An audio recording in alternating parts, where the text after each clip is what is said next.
Я вас приветствую, мои друзья. И сегодня мы поговорим, как отключить рекламу на телефоне Xiaomi и впрочем. Итак, мои друзья, заходим в настройку.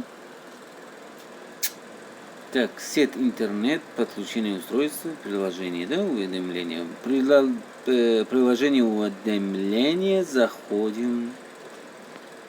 Здесь вы увидите время работ в приложениях, уведомления включено для всех приложений, да? Так,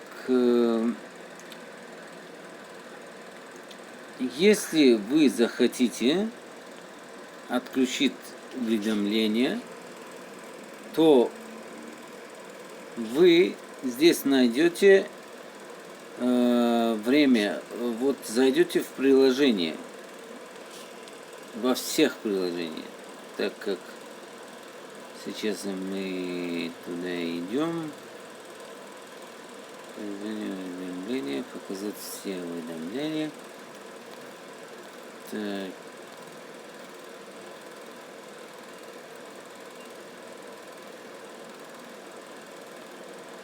Android системе.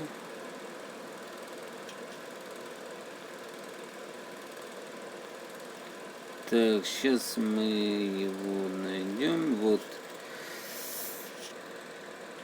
PAL. Вот его вы вот это найдете на телефоне, как я вам показал. Сейчас нажмете отключить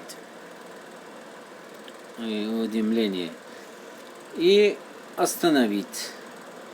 И остановить это просто временная остановка, а если хотите полностью отключить, то отключите полностью, друзья мои. Поэтому вот где находится вот передача данных, дополнительное время, вот я бы хотел это вам показать, кому это надо, кому надоела эта реклама. Особенно и мне тогда было очень много рекламы, но я выключил с помощью этого. Итак, друзья мои, спасибо за просмотр. Если ролик понравился, подписывайтесь и ставьте лайк. Спасибо.